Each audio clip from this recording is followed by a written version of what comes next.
राधे राधे, हरे कृष्णा। आज हम करेंगे माघ मास महामत्यम का 19वां अध्याय। सभी भक्तजनों का दिन शुभ और मंगलमय हो।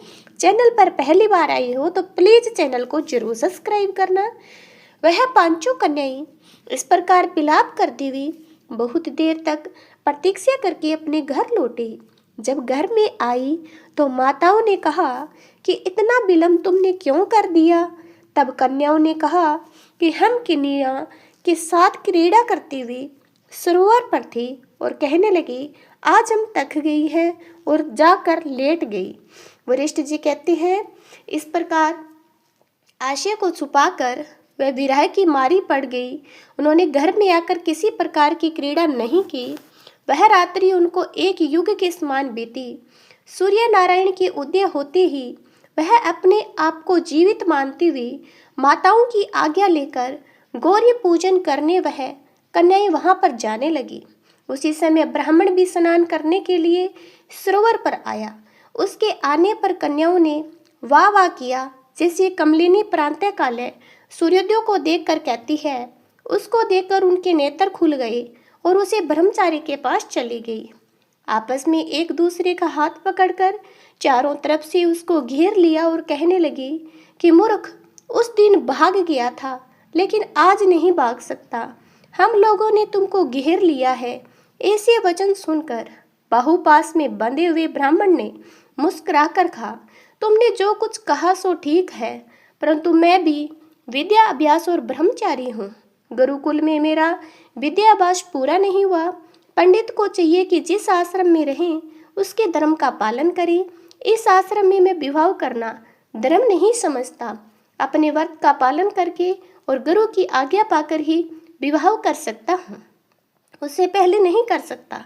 यह बात सुनकर सब कन्याएं इस प्रकार बोली जैसे वैशाख मास में कोयल बोलती है।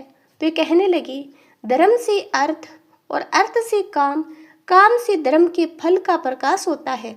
ऐसा ही पंडित लोग शास्त्र कहते हैं। हम काम सहित धर्म की दीक्षा आपके पास आई है, सो आप पृथ्वी के सब भोगों को भोगिए। उस ब्राह्मण ने कहा, तुम्हारा वचन सत्य है, किंतु अपने व्रत को समाप्त करके ही विवाह कर सकता हूँ, पहले नहीं कर सकता। तब कन्याएं कहने लगी, तुम मूर्ख हो। अनोखी औषधि, ब्रह्मा बुद्धि, रसायन सीधी, अच्छे कुल की सुंदर नारियां तथा मंत्र जिस समय प्राप्त हो तब ही ग्रहण कर लेना चाहिए। कार्य को टालना अच्छा नहीं होता। केवल भाग्य वाले पुरुष ही प्रेम से पूर्ण, अच्छे कुल से उत्पन्न, स्वयंवर चाहने वाली कन्याओं को प्राप्त होते हैं। कहा हम अनोखी नारियां, कहा आप तपस्वी बालक। यह बेमेल का मेल मिलाने में विधाता की चतुराई है। इस कारण आप हम लोगों के साथ गर्दन विवाह कर ले। उनके ऐसे वचन सुनकर उस धर्मात्मा ब्राह्मण ने कहा कि व्रती रहकर इस समय विवाह नहीं करूंगा, मैं स्वयंवर की इच्छा नहीं करता। इस प्रकार उसके वचन सुनकर उन्होंने एक दूसरे का हाथ जोड़कर उसको पकड़ लिया। सुशील और सुरसवरा ने उसकी भुजाओं को पकड़ लिया। सुतारा ने आलिंगन किया और चंद्रिका ने उसका मुख चूम लिया। परंतु फिर उसने क्रोधित होकर उनको श्राप दिया कि तुम डाइन की तरह मुझसे चिपटी हो, इस कारण पिशाचनी हो जाओ। ऐसे श्राप देने पर वह उसको छोड़कर अलग खड़ी हो गई। उन्होंने कहा कि हम निरपराधियों को वृथा क्यों श्राप दिया। तुम्हारी इस धर्मज्ञता पर धिक्कार है। प्रेम करने वाले से बुराई करने वाले का सुख दोनों लोकों में नष्ट हो जाता है। इसलिए तुम भी हम लोगों के साथ पिशाच हो जाओ। तब वे आपस में क्रोध से उस सरोवर पर पिशाच पिशाचनी हो गए और बस पिशाच पिशाचनी कठिन शब्दों से चिल्लाते हुए अपने कर्मों को भोगने लगे। वरिष्ठ जी कहते हैं कि हे राजन, इस प्रकार वह पिशाच उस सरोवर के इधर उधर फिरते रहे।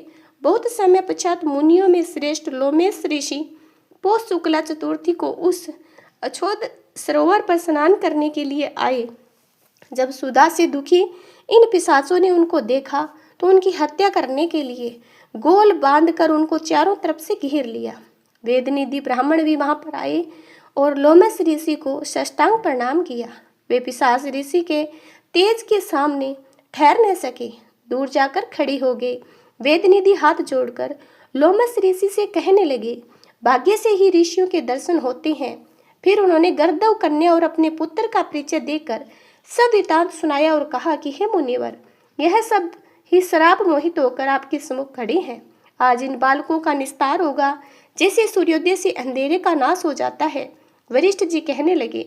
पुत्र के दुख से दुखी हुए वेदनिधि ब्राह्मण के ऐसे वचन सुनकर लोमस ऋषि के नेत्रों में जल भर आया और वेदनिधि से कहने लगे कि मेरे प्रसाद से बालकों को शीघ्र समृद्धि पैदा हो।